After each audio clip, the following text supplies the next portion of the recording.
Eu queria compartilhar a palavra do Senhor com você nessa manhã. Está em Êxodo, capítulo 32, no versículo 1 em diante. Podia baixar o som um pouquinho? Só um pouquinho. A gente vem falando aqui no culto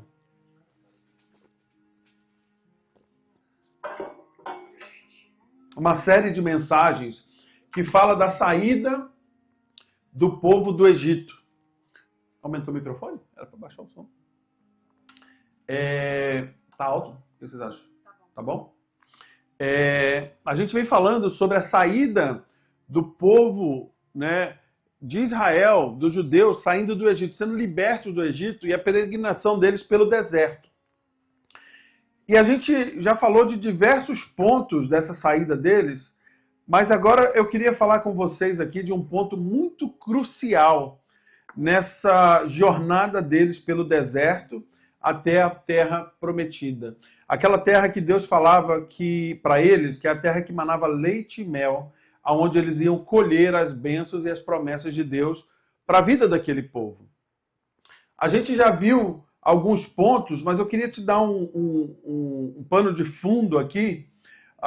Deus, ele determinou que aquele povo acampasse, porque ali Deus ia dar para eles as tábuas da aliança, ok? Deus ia entregar para eles, naquele local, e firmar com eles a aliança no Senhor, ok? Os 10 mandamentos.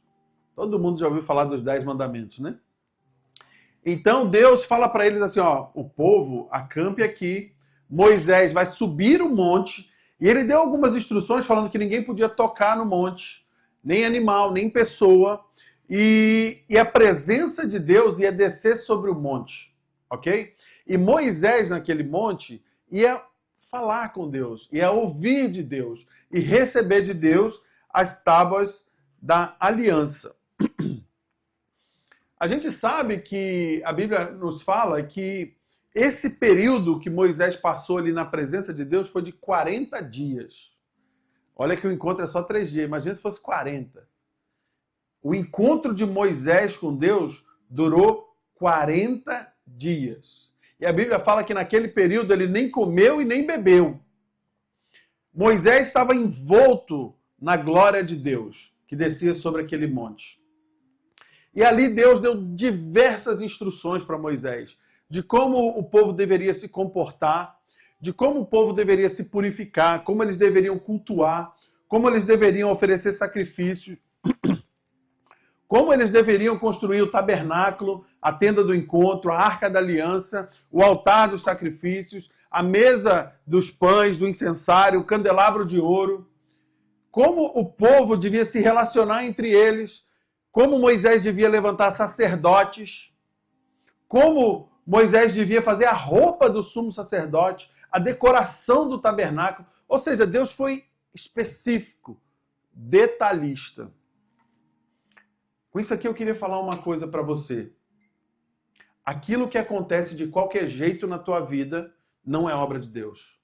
Deus é específico e é detalhista.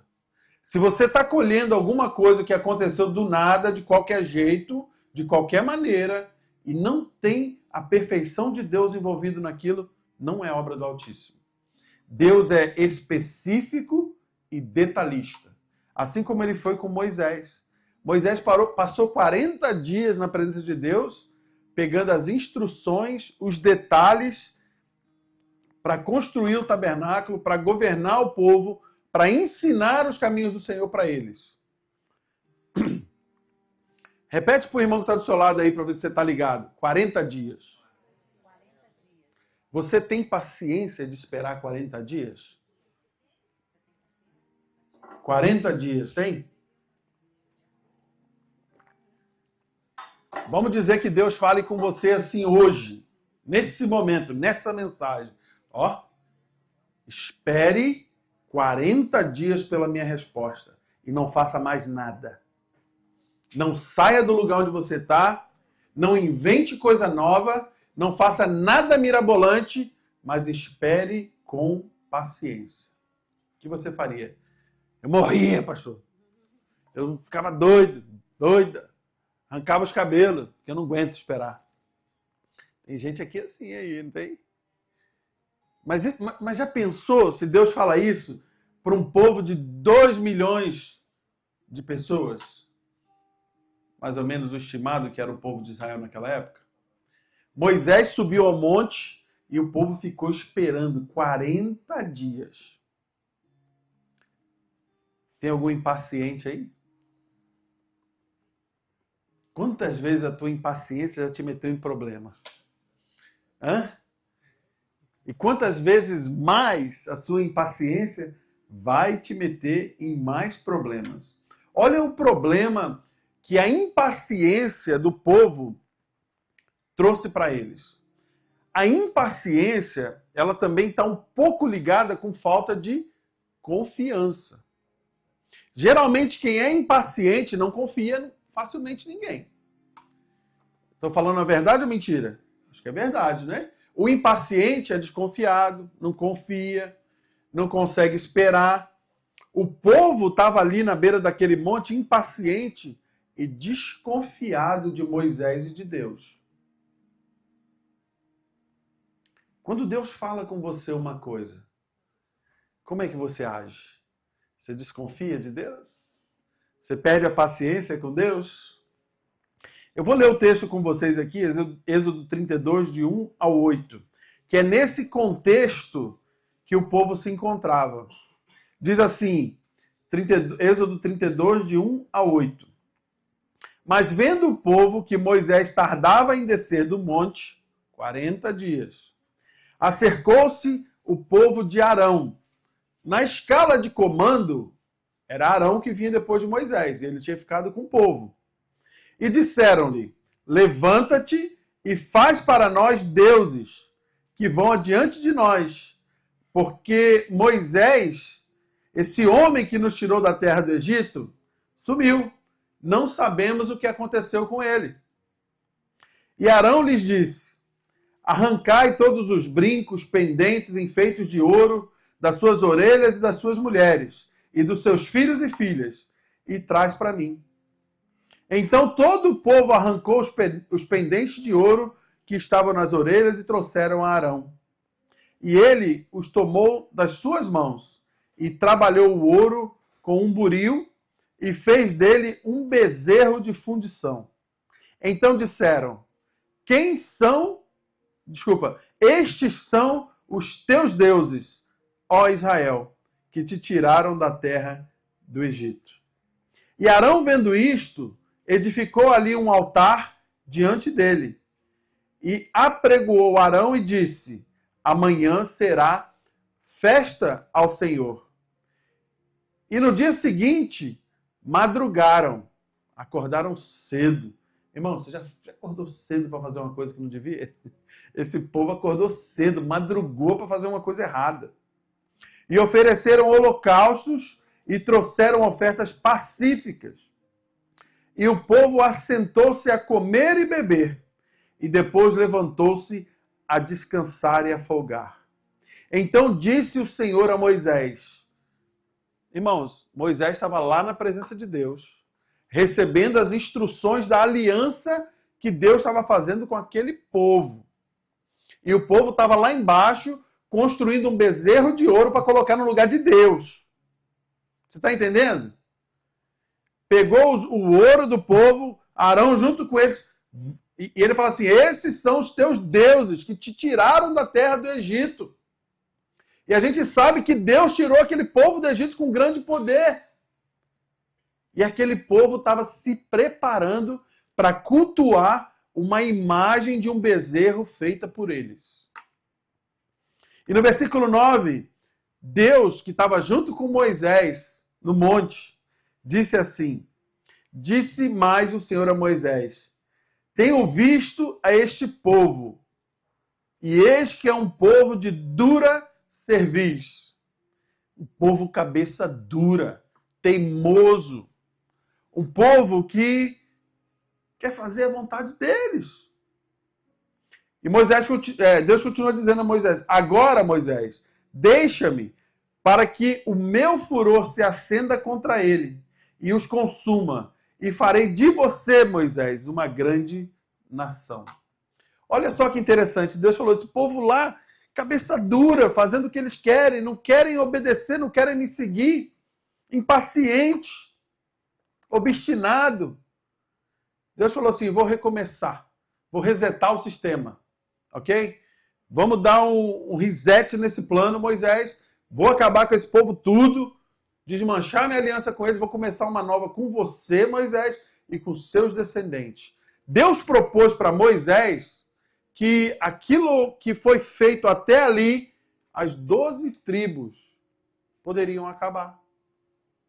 Moisés era da tribo de Levi, e a partir da tribo de Levi, Deus propôs ali, vamos continuar daqui para frente. Com você, Moisés. Meus irmãos, a paciência que aquele povo não teve com Deus fez com que o Senhor falasse isso com Moisés. Eu queria que você pudesse fechar os seus olhos no seu lugar e curvar a sua cabeça e orar comigo. Senhor meu Deus e meu Pai, em nome de Jesus, Pai amado, nós acabamos de ler a Tua palavra, que é vida, luz para a nossa vida, Pai. Senhor, te pedimos, ó Pai, que o Teu Espírito Santo, Pai amado, possa vir, ó Pai, de encontro ao nosso coração e à nossa mente e nos renovar nessa manhã. Pai amado, trazer aliança contigo. Pai amado, trazer, ó Pai, esperança de que o Senhor, ó Pai, é que cuida de nós. Em nome de Jesus. Amém. Irmãos, paciência é saber esperar. Você já teve sucesso em alguma coisa na tribulação? Sabe assim, você conquistou, mas foi difícil. Você lutou, você ralou muito, você sofreu. A Bíblia fala sobre comer o pão de dores. Você sofreu, mas conquistou. Eu já passei coisa assim na minha vida. Nossa, mas o prêmio nem vale a pena. O sofrimento que deu. Você já passou por isso? Você conquistou alguma coisa, no final você olhou assim e falou, Jesus, era melhor ter abandonado esse projeto lá no início, porque o tanto que eu sofri para conquistar isso, o tanto que eu tive que abrir mão, o tanto que talvez a minha família sofreu, meu casamento, meus filhos sofreram, esse resultado não valeu a pena. Irmãos, sucesso do cristão é vencer na paciência, vencer na paz. Porque sem a paz, a gente sai da presença de Deus. A gente sai da vontade de Deus. Enquanto muitas pessoas ficam atirando para todo lado. Já viu isso? Conhece gente assim? Talvez você não conhece, pode ser você. Vê uma oportunidade, opa, isso aqui é a grande chance da minha vida. Vê uma outra, não, é essa aqui. Passou um mês, tem outra grande chance. Eu conheço algumas pessoas assim. Eu falo assim, gente, mas e o projeto que você tinha abraçado? Não, aquilo ali já passou.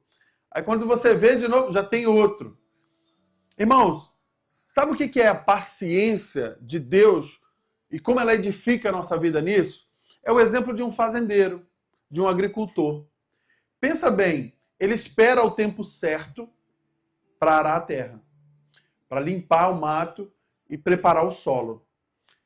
Ele espera o tempo certo para plantar uma semente. Não é assim? Tem época que você, pelo menos pelo que eu me lembro, meu avô falava comigo, tinha a época certa de plantar o feijão, tinha a época certa de plantar o milho, a época certa de... Eu não lembro como é que era, mas tem as épocas certas. Se você plantar no verão, quando é muito quente, a planta não brota, o sol seca, ela morre. Se você plantar no inverno, quando é muito frio, também. Então o agricultor ele tem que esperar o tempo. Imagina um agricultor impaciente na América. Não, estou querendo plantar minha horta, mas eu vou plantar na primavera agora, que está começando a esquentar, mas tem noite que ainda dá 0 grau.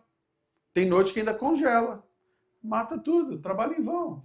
Tem que esperar o quê? Quando o tempo não vai mais congelar, a temperatura não vai chegar tão baixa. O agricultor, ele planta a semente no tempo certo. Ele tem que esperar a chuva molhar aquela terra para aquela semente germinar. Ele tem que esperar aquela semente crescer, brotar. Tem que adubar, tem que limpar, tem que cuidar e tem que esperar o quê? O tempo da colheita. Quem aqui já plantou uma árvore frutífera? Sei lá, um pé de manga, por exemplo. Manga, eles falam, se eu não me engano, 7 anos para dar a primeira manga, não é? É mais ou menos isso, não é? 7 anos para dar... Imagina hoje, você fala assim, vou plantar um pé de manga na minha casa. Nossa, só vou comer manga daqui 7 anos, não vou plantar não. Esquece. Vou plantar um pé de cebolinha, que amanhã ela está crescendo, eu vou comer cebolinha. Não é assim? Você bota no copo de água e planta a cebolinha e ela dá. Tem agricultor de cebolinha aí? Aí, a pastora então é mestre. Então chegou uma cebolinha lá, tufo na água. E tem alguma, acho que é jabuticaba, se eu não me engano, demora muitos anos para dar, 15 anos, 16 anos, é muito tempo. Se não for de enxerto, né? Tem uma de enxerto hoje que facilitou a vida do povo aí. Mas se você planta, por exemplo, um pé de milho, 3 meses você está colhendo o milho. Mas cada coisa tem a sua temporada e o tempo certo. Como que nós, cristãos, podemos aprender a confiar em Deus que Ele está no controle do tempo certo da nossa vida? Como que a gente pode entregar para Ele o controle? Aquele povo viveu 400 anos no Egito. Não pôde esperar 40 dias. 400 anos na servidão. Não pôde esperar 40 dias em liberdade. Enquanto Moisés estava ali recebendo instrução de Deus para benefício deles. Nós precisamos aprender, meus irmãos, a buscar as nossas soluções em Deus. E não criar subterfúgios, acessórios que resolvam nossos problemas. Eles criaram um Deus de ouro que supostamente ia dar uma direção para eles. Ia guiar eles pelo deserto. Só se fosse para o inferno. Nós, muitas das vezes, não nos contentamos com o tempo de Deus e a gente tenta criar situações que nos trazem falsa impressão de calma. Falsa impressão de que está tudo do jeito que a gente espera. Aí é que mora um problema. Esperança nas coisas erradas e da maneira errada. Visão distorcida da realidade de Deus. O povo decidiu criar a sua própria solução. Você já criou sua própria solução? Ô, irmão, eu já. Nossa, mas não era solução, era problema. Você já criou aquilo que você achava sua própria solução e foi problema dobrado? Né? Qualquer coincidência com a realidade, irmão, não é mera coincidência. Pode crer que Deus está falando contigo hoje. Porque às vezes a gente quer criar a nossa própria solução. Irmãos, a vida é difícil, sim ou não? Imagina a gente dando tropeçada toda hora e tendo que voltar para o início dos nossos projetos e as nossas caminhadas, porque a gente não buscou em Deus as nossas soluções. Ah, o trabalho está difícil, está ruim, eu vou dar meu jeito. Eu vou chutar isso aqui para o alto e vou dar meu jeito. Ah, o casamento está difícil, não estou aguentando ela, não estou aguentando ele, vou chutar isso aqui para o alto. Ah, meu filho está difícil, não vou falar mais nada, vou deixar para lá. Ah, a igreja está difícil, vou chutar essa igreja para o alto também, não quero mais saber. Nós, seres humanos, temos uma tendência muito fácil de descartar as coisas. O nosso Deus, ele não é descartável como aquele povo descartou ele. A nossa família, as pessoas à nossa volta, nossos projetos, a nossa igreja, a nossa casa, o nosso lar, o nosso casamento, nossos filhos, nosso trabalho, não são coisas descartáveis, são coisas que fazem muita diferença na nossa vida. Mas pela falta de resposta, pela falta de enxergar uma solução, muitas das vezes rápida, eu decido tomar medidas na minha vida para parecer que eu estou no controle. Você tem essa necessidade muitas das vezes? Você é controlador? Você gosta de estar no controle? Levanta a mão aí, fala assim, sou eu, Jeová, estou aqui. Eu já levantei a minha, eu gosto, irmão. Você não gosta, não? Eu sou controlador. Se eu não deixar Deus controlar a minha vida, eu tomo controle, eu quero fazer o que eu quero e dá ruim. Sempre dá ruim, irmão. Toda vez. Agora, deixa eu te falar uma coisa. Quem aqui já buscou uma instrução de Deus para a vida? Em alguma área, e Deus deu uma instrução. Deus falou com você. Tem esses exemplos aqui? Qualquer área que seja, da mais simples à mais complicada. Você buscou uma direção de Deus e Deus falou contigo. Mas aí passou 40 dias e nada aconteceu. Já aconteceu isso com você? Passou 80 dias e nada aconteceu. Passou um ano e nada aconteceu. Passou 2 e nada aconteceu. Mas qual que era a posição daquele povo que não via o mover de Deus? Qual que é a nossa posição de não vermos o mover de Deus? Deus determinou na vida de cada um de nós um lugar específico para sermos abençoados, para termos a direção dele. Mas quando a gente sai desse lugar que Deus colocou a gente para ser abençoado, a bênção chega naquele lugar, naquele endereço, e você não está lá. Deus falou para aquele povo, fiquem aqui, esperem em mim a direção. O povo saiu desse lugar que Deus deixou eles e criou o próprio Deus dele, a própria solução, o bezerro de ouro. O povo queria solução instantânea. Lembra da Bíblia que você esfrega ali, sai o Espírito Santo mágico e realiza todos os seus desejos, que não existe? Que eu falei aqui no início? Não existe solução instantânea. A não ser que Deus queira fazer um milagre na sua vida, seja ele de cura, de transformação, de libertação, mas isso é muito pontual, específico, que Deus precisa fazer algumas coisas assim, e Ele faz essas coisas na nossa vida. Mas tem coisas, a direção que Deus está levando para a gente, o caminho, a caminhada, depende de perseverança, depende de confiança. Tem coisas que às vezes você pode pensar assim, Deus tem poder para realizar isso. Deus pode fazer isso na minha vida. Mas por que Ele não faz? Você se perguntou isso? Nossa, irmão, já perguntei isso tantas vezes para Deus. Tantas vezes. Ele pode fazer, mas por que Ele não faz? Existem coisas que demoram tanto para acontecer que a gente até esquece. Deus já te deu um sonho? Você sabe que é um sonho de Deus para sua vida.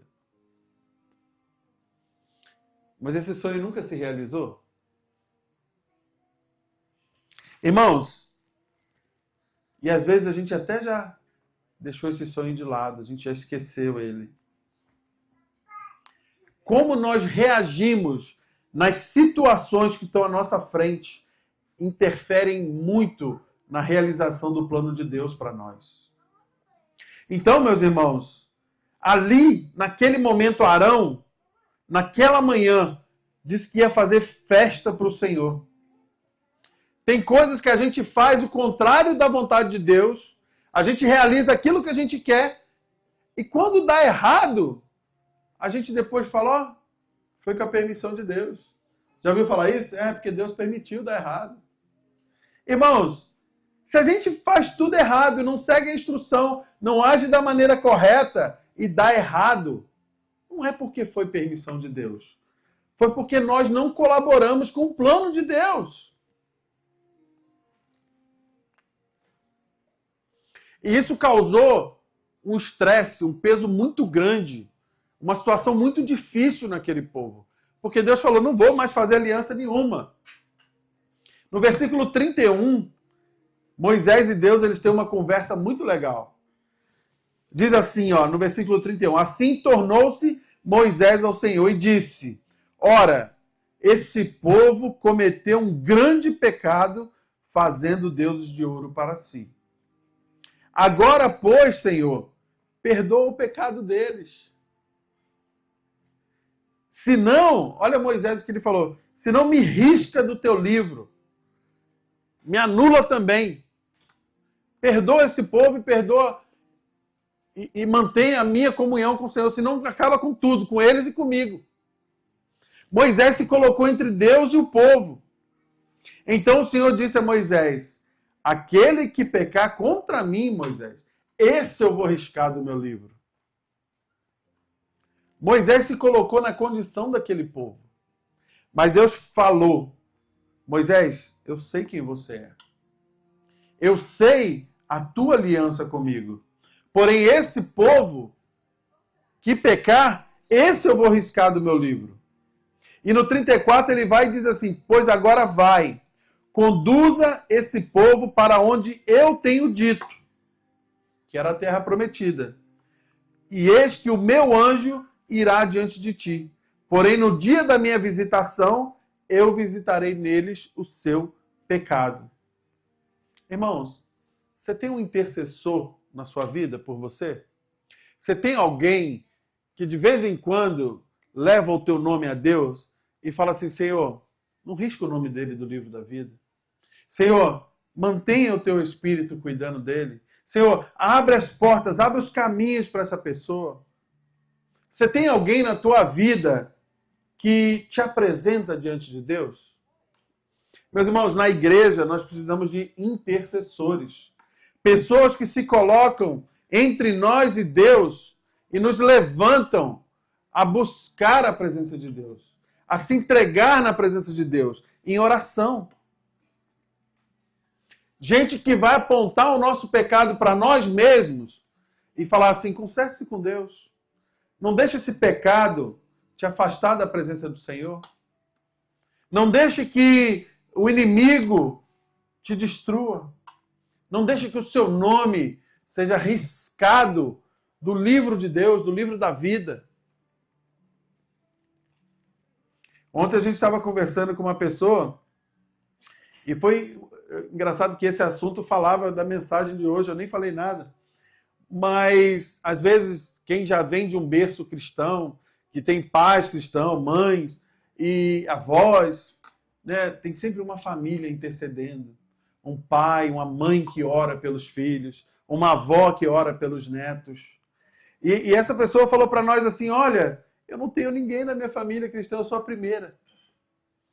Eu sou a primeira linha de cristãos na minha família. E não é fácil, irmãos. Talvez você seja um desses. Não é fácil. Eu sou a primeira linha de evangélicos que se converteu na minha família. Mas só que Deus tem um poder muito grande para fazer de você um intercessor. A partir de você, os seus filhos vão ter intercessores. Os seus netos, a sua descendência vai ter intercessores. Vai ter gente que te apresenta diante de Deus. Que se coloca entre você e Deus e fala, Senhor, ajuda ele. Ajuda ela.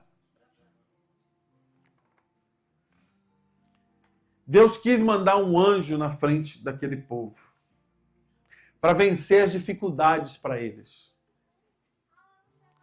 Coisa boa, né? Se a gente olhar só assim esse texto superficialmente, que coisa boa seria se Deus mandasse um anjo à nossa frente para vencer as nossas batalhas e dificuldades. Olha o que ele diz no Êxodo 33, versículo 1. Depois ordenou o Senhor a Moisés, saia deste lugar com o povo que você tirou do Egito e vá para a terra que eu prometi com juramento a Abraão, Isaque e Jacó, dizendo que a daria a seus descendentes. No 2 ele diz, mandarei à sua frente um anjo e expulsarei os cananeus, os amorreus, os hititas, os fariseus, os aveus e os jebuseus. Irmãos, Deus falou para aquele povo, eu vou mandar um anjo na sua frente, Moisés, na frente daquele povo que vai vencer todas as batalhas. Qualquer um de nós falaria assim, ô glória, vamos ganhar tudo. Imagina se Deus fala isso contigo. Vai mandar um anjo à minha frente e vencer todas as batalhas. Pensa bem. Pensa bem. Tudo que é problema no teu caminho, Moisés, e daquele povo, o anjo vai na frente. O anjo de Deus ia facilitar o trabalho deles. Ia expulsar o povo que ocupava a terra que eles iam tomar conta. Agora pensa o seguinte, você acha que Moisés ficou contente com isso? Você acha que Moisés gostou disso? No versículo 3, Deus diz assim, vão para a terra onde mana leite e mel, mas eu não irei com vocês. Vocês, pois, são um povo obstinado, e eu poderia destruí-los no caminho. Quando o povo ouviu essas palavras terríveis, começou a chorar, e ninguém usou nenhum enfeite, não tiveram alegria. Isso porque o Senhor ordenara a Moisés que dissesse aos israelitas, vocês são um povo obstinado. Se eu fosse com vocês, ainda que por um só momento, eu os destruiria. Agora tirem os seus enfeites e eu decidirei o que fazer com vocês. Irmãos, o povo se entristeceu, Moisés se entristeceu. Lembra que eu falei de soluções que não são as ideais para a nossa vida? Deus falou que ia mandar o anjo ir à frente tirando todos os problemas. Todas as batalhas, vamos vencer tudo. Vou ampliar o caminho de vocês. Mas Moisés disse ao Senhor, tu me ordenaste, conduza esse povo. Versículo 12. Mas não me permites saber quem enviarás comigo. Disseste, eu conheço pelo nome, Moisés, você, e tenho me agradado de ti. Moisés disse, se eu tenho te agradado, então me revela o teu propósito. Para que eu conheça e continue sendo aceito por ti. Lembra-te que esta nação é o teu povo, Deus. Respondeu o Senhor, eu mesmo te acompanharei e lhe darei descanso.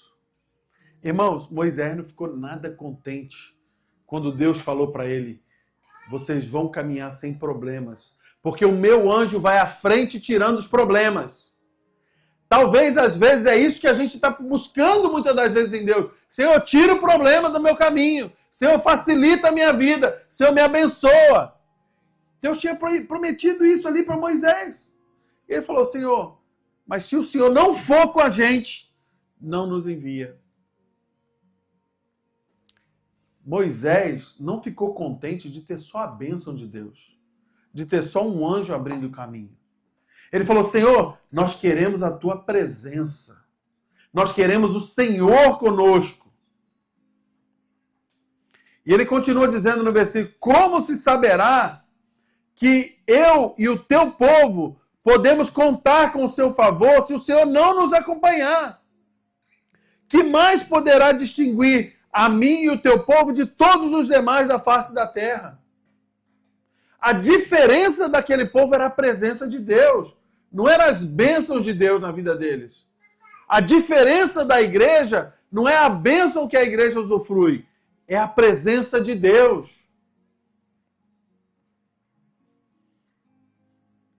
Irmãos, Moisés estava numa situação tão difícil. Você já passou por situações muito difíceis na sua vida? Que você pensou talvez até que a vida não valia nem a pena. Que o sofrimento era tão grande, a dor era tão grande, a decepção era tão grande, que parecia que a vida não estava boa, não estava valendo a pena. Amargura, dor, descontentamento, tristeza, solidão, decepção. Moisés estava sentindo isso com o povo, estava sentindo isso com Deus, que queria mandar só o anjo na frente. E ele fala com Deus nesse momento, Senhor, o Senhor tem achado graça em mim? Olha o que ele diz no seguinte, versículo 18 do Êxodo 33. Então disse Moisés, peço ao Senhor que me mostre a tua glória. Moisés pediu a Deus, eu quero ver a tua face, Deus. Eu quero um particular com o Senhor. Eu já vi nuvem, já vi coluna de fogo, já vi milagre, já vi maravilha, já vi a sarça ardente, o mato lá pegando fogo, onde Deus falou com ele. Já vi sair água da rocha, já vi água amarga se tornar doce, já vi codorna vir invadir e trazer comida para nós, vi o anjo da morte passar no Egito e poupar os filhos de Israel, vi o mar virar sangue, vi as pragas se realizarem, vi granizo cair do céu, escuridão cobrir a terra. Vi todas as tuas maravilhas, Deus. Mas não é suficiente. Eu quero ver a tua face. Eu quero ver a tua glória. Eu quero estar na tua presença. O Senhor se revelando a mim. Irmãos, e olha que naqueles dias, Moisés passou 40 dias na presença de Deus, enquanto Deus caía como fogo sobre o monte. Quero estar na tua presença. Me mostra a tua glória. E Deus falou para Moisés. Ele respondeu, diante de você, Moisés, farei passar toda a minha bondade. E diante de você proclamarei o meu nome, o Senhor. Terei misericórdia de quem eu quiser ter misericórdia. E compaixão de quem eu quiser ter compaixão. Irmãos, parece que aqui Deus deu uma resposta para Moisés. Você está me cobrando, Moisés, falta de justiça. Porque Deus ele é justo. E muitos daquele povo estava em falta com Deus. E Deus dizendo que ele teria misericórdia com quem ele quisesse ter misericórdia. E compaixão com quem ele quisesse ter. Mas ele teria justiça também. E ele acrescentou no 20, você não poderá ver a minha face. Porque ninguém pode ver a minha face e continuar vivo. E prosseguiu o Senhor, há aqui um lugar perto de mim, aonde você ficará. Oh, irmãos, é tudo que alguém quer ouvir de Deus. Tem um lugar especial, perto de Deus, que Ele quer levar você. Em cima de uma rocha. Irmãos, agora vamos falar isso aqui na nossa linguagem do Novo Testamento. A nossa rocha é Jesus Cristo, o autor e consumador de todas as coisas. Ele é a rocha. É sobre essa rocha que a gente fica pertinho de Deus. É sobre essa rocha que a gente conhece a glória de Deus. É sobre essa rocha que a gente vê a face de Deus. E Deus estava revelando isso aqui lá atrás no Velho Testamento. Há aqui um lugar perto de mim, onde você ficará em cima de uma rocha. Deus colocou a igreja nesse lugar, pertinho do Senhor, em cima da rocha, que é Jesus Cristo. Amém? E Deus continuou dizendo no 22, quando a minha glória passar, eu o colocarei numa fenda da rocha e o cobrirei com a minha mão, até que eu tenha acabado de passar.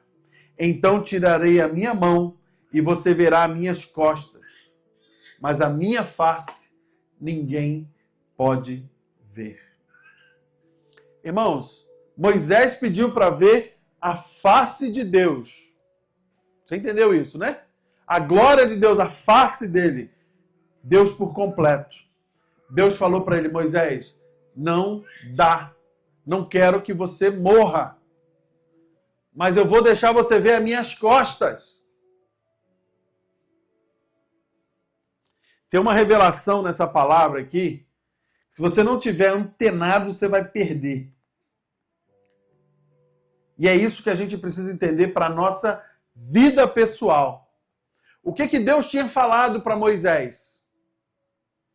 Vou mandar o anjo e ele vai tirar as dificuldades. O que que Moisés respondeu para Deus? Senhor, se o Senhor não for conosco, também não nos envie. Aí Deus fala para Moisés, você vai ver as minhas costas. Deus passou por Moisés. Quando Deus passava de frente para Moisés, cobriu Moisés e passou, com toda a glória dele. Quando as costas de Moisés, de Deus, estavam expostas para Moisés, ele deixou Moisés ver. O que que Moisés viu? Responde para mim. O que que Moisés viu? Fala, fala. As costas de Deus? Foi isso que Moisés viu?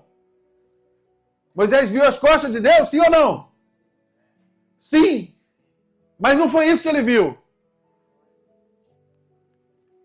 Quando você vê as costas de alguém que anda, você vê para onde ele está indo. Deus estava indo para Canaã. Deus estava mostrando a direção. Siga-me.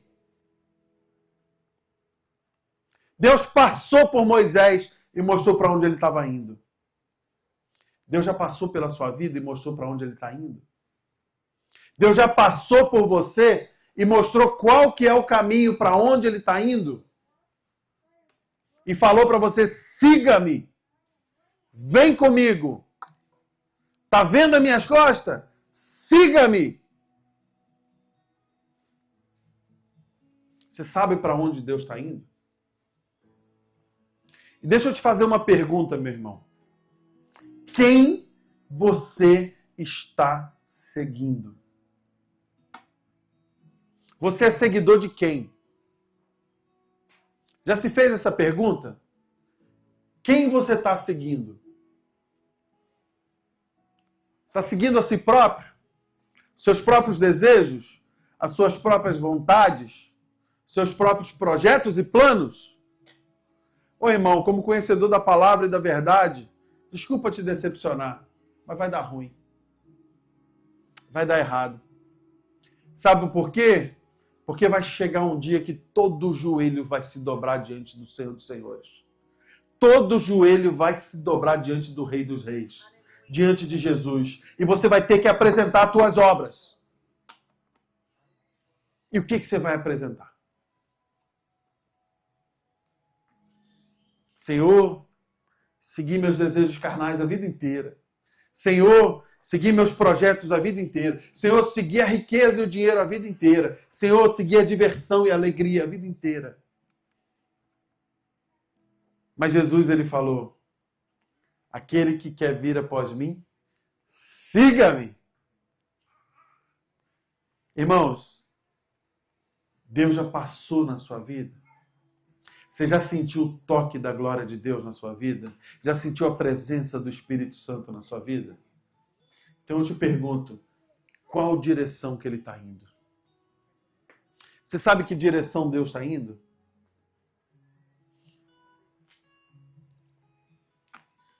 Um breve texto na palavra, no livro de Lucas, tem um texto que diz assim, quão difícil é seguir Jesus. Quando eles andavam pelo caminho, um homem disse, eu te seguirei, Jesus, para onde o Senhor for. Jesus respondeu, as raposas têm ninhos, e a raposa tem as suas tocas, e as aves do céu os seus ninhos. Mas o Filho do Homem não tem onde repousar a cabeça. E a outro lhe disse, siga-me. Mas o homem respondeu, deixa-me ir sepultar o meu pai e a minha mãe. Jesus disse, deixe que os mortos sepultem os mortos. Você, porém, vá e proclame o reino de Deus. Ainda outro disse, vou seguir-te, Senhor, mas deixa-me primeiro voltar e despedir-me da minha família. Jesus respondeu, ninguém que põe a mão no arado é apto, e olha para trás, é apto do reino de Deus. Ninguém, não tem exceção. Ninguém que põe a mão no arado e olha para trás é apto de entrar no reino de Deus. Irmãos, para seguir Jesus, tem que estar ligado na direção que ele está indo. Qual a direção que Deus tem dado para você? Você como homem, como mulher, como jovem, o que Deus tem falado no seu coração? vem e siga-me. Vem, busca a minha face, busca a minha glória, a minha presença. Qual tem sido a nossa resposta? Queria que você pudesse meditar nessa palavra nessa manhã.